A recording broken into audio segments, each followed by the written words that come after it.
عورت کے تین روپ. عورت کبھی تمہید زندگی بنتی ہے تو اسے بیٹی کہا جاتا ہے. بیٹیاں زندگی کی امید ہوتی ہیں. جن گھروں میں بیٹیاں ہوتی ہیں وہاں جینے کا زیادہ شوق ہوتا ہے. جن گھروں میں بیٹے ہوتے ہیں ان کے نسبت بیٹیاں جن گھروں میں ہوتی ہیں وہاں جینے کا شوق زیادہ ہوتا ہے. جن گھروں میں بیٹیاں ہیں وہ اللہ کا شکر ادا کریں کہ اللہ کی رحمت ہے. حکم معصوم یہ ہے کہ جب گھر میں جاؤ تو پہلے بیٹی سے بات کرو. جن عورتوں کے ہاں پہلی بیٹی پیدا ہوتی ہے، جن بیویوں زوجاؤں کے ہاں پہلی ولادت بیٹی کی ہوتی ہے، ان کو فضیلت حاصل ہے ان عورتوں پر جن کے ہاں پہلے بیٹا ہوتا ہے. جس کے ہاں 3 مسلسل بیٹیاں ہوں، نبی فرماتے ہیں میں اس کی جنت کی ضمانت دیتا ہوں. بیٹی کے ہونے پہ گردنیں لٹکنی نہیں چاہیے. بیٹی کے ہونے پر شرمندگی نہیں ہونی چاہیے. بیٹا ہوا تو لڈو بٹے پورے محلے میں، بیٹی ہوئی تو گردنیں جھک گئیں. یہ کیا بات ہوئی؟ ایک صاحب کے 6 بیٹیاں ہوئیں، ہر بیٹی پہ لڈو بانٹتے رہے. 7واں بیٹا ہو گیا تو چپ لگ گئی، انہیں خاموش ہو گئے. لوگوں نے کہا صاحب ایسے مرحلے پہ تو تمہیں پورے شہر کو کھانا کھلانا چاہیے تھا. 6 بیٹیوں کے بعد بیٹا ہوا ہے. کہنے گا نہیں، پریشانی بڑھ گئی. تھک رہے ہیں آپ. کہنے لگے پریشانی بڑھ گئی. کہنا نہیں بیٹا ہوا ہے. کہنا بیٹا ہوا جبھی تو پریشان ہوا ہوں، اس کی تربیت کرنا پڑے گی. کہا بیٹی کی تربیت نہیں کرنا پڑے گی. کہا نہیں، بیٹی اخلاقیات لے کر آتی ہے اور بیٹے کو سمجھانا پڑتا ہے. تو خبردار، زمانے جاہلیت سے باہر آنے کی ضرورت ہے. پہلے زندہ درگور کرتے تھے، اب بیٹی کے ہونے پہ شرمندہ ہوتے ہیں. نہیں، بیٹی جس گھر میں ہو اس گھر میں تو فاطمہ کی خوشبو ہوتی ہے، سیدہ کی خوشبو آ رہی ہوتی ہے.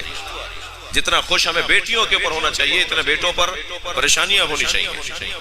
جی تمہید زندگی ہے بیٹی. بہت پیار کی ضرورت ہے اس بچی کے ساتھ.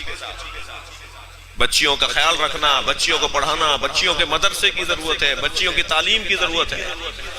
کہ یہ کیا کرے گی پڑھ کر؟ اسے تو جا کے ہنڈیاں پکانی ہے. اسے ہنڈیاں نہیں پکانی، بچہ پالنا ہے. ہنڈیا کا نوکرانی بن کے جا رہی ہے کیا؟ وہ تو گھر میں اپنے ابا کے بھی پکاتی تھی تو شوہر کے بھی پکا لے گی. کوئی خاص بات ہے؟ یہاں بھی پکاتی تھی وہاں بھی پکا لے گی. تو وہ تو کرنا ہی ہے اسے. مگر شادی تو اس لیے نہیں ہو رہی کہ وہ ہنڈیاں پکائے گی، صفائیاں کرے گی، جھاڑویں دے گی. بیٹی اس لیے جا رہی ہے، بیٹی کو اس لیے پالا جا رہا ہے کہ اس کی گود میں بچہ آئے گا. اور بچہ تو اس کی گود میں دے نا جو خود تعلیم یافتہ ہو. جی، جو پڑھی لکھی ہو، شعور یافتہ ہو، تربیت یافتہ ہو. تو بچیوں کو پڑھانے کی، بچوں کی نسبت زیادہ اہتمام کی ضرورت ہے. یہ نہ سوچے میرا کوئی بھی عزیز کے بچیوں کو پڑھا کر ہم کیا کر لیں گے. کہیں بھی جائے گی وہاں تعلیم لے کر جائے گی. آپ زمیندار لوگ بیٹھے ہیں، کاشتکار لوگ بیٹھے ہیں، زمینوں سے تعلق رکھا ہے آپ نے. جی ایسا ہی ہے. گندم کی فصل جس زمین میں بوئی جاتی ہے وہیں سے کاٹی جاتی ہے، لیکن چاول کی فصل جہاں بوئی جاتی ہے وہاں سے کاٹی نہیں جاتی. اس کے لیے زمین بدلنی پڑتی ہے. دوسری زمین میں جا کے قابل درو ہوتی ہے، اسے کاٹنے کے قابل ہوتی ہے، فصل بنتی ہے. یہی فرق ہے لڑکے میں اور لڑکی میں. لڑکا اپنے باپ کے گھر با کمال ہوتا ہے، لڑکی دوسرے گھر جا کے با کمال. وہ یہاں کے جہاں سیکھتی ہے.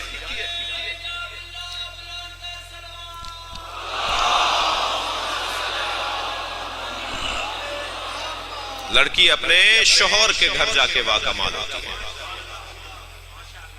مولانا اسے تو پراٹھا پکانا نہیں آتا، اسے تو استری کرنا نہیں آتی، گھر کی صفائی کرنا نہیں جانتی، جی نمک زیادہ کر دیتی ہے، مرچیں کم کر دیتی ہے.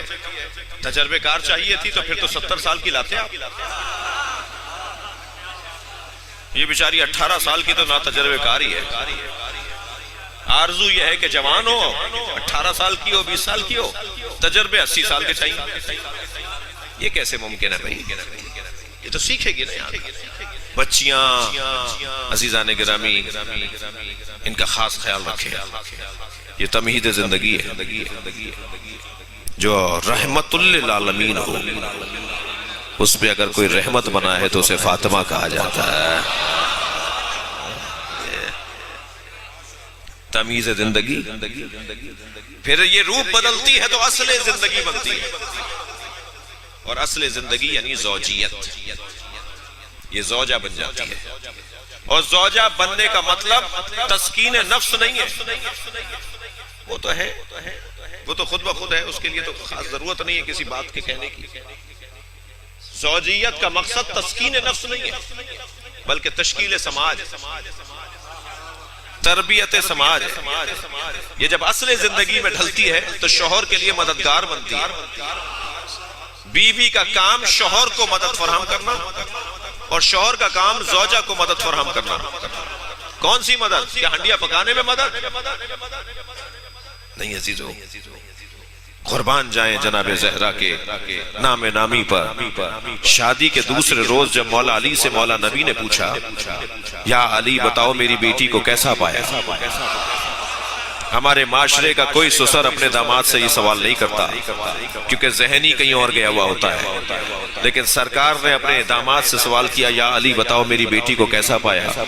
جواب سنیے مشکل کشائے کائنات کا, مولا کائنات کا جواب سنیے. مولا فرماتے ہیں نعم العون علی طاعت اللہ.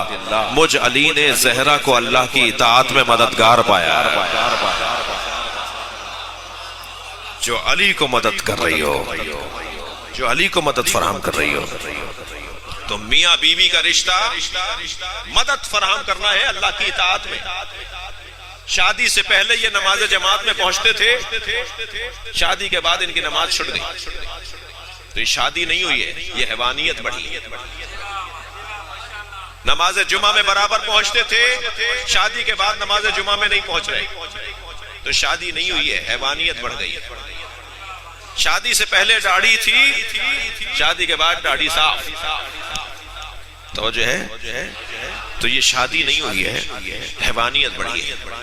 اگر شادی کے بعد اللہ کی اطاعت میں اضافہ ہے تو شادی ہے.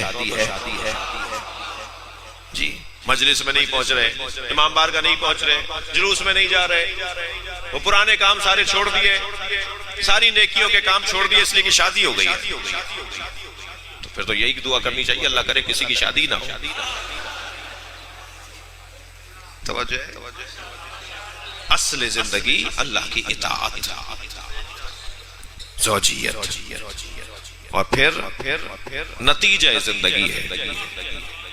نتیجہ زندگی عزیزان گرامی جسے ماں کہا جاتا ہے. ماں نتیجہ زندگی ہے. ہماری زندگی کا نتیجہ, ہمارا نتیجہ, ماں کا نتیجہ وہ رشتہ ہے. اللہ نے سیدہ کو سارے روپ عطا کیے ہیں مگر سیدہ کے لیے ایک رشتہ رکھ لیا اور وہ بہن نہیں بنایا کسی. سیدہ کے ہاں بھائی نہیں رہا. زوجہ ایسی کہ علی کی زوجہ, بیٹی ایسی کہ مصطفیٰ کی بیٹی, ماں ایسی کہ حسنین جیسے بچوں کو تربیت کرے. ایک کردار جو معاشرے کا اہم ترین کردار ہے وہ ہے بہن کا کردار. لہذا اب ثانیہ زہرا کی ضرورت پڑے گی. اور ثانیہ زہرا کربلا میں بھائی کے ساتھ کھڑی ہوگی جو شریکت الحسین کہلائے گی.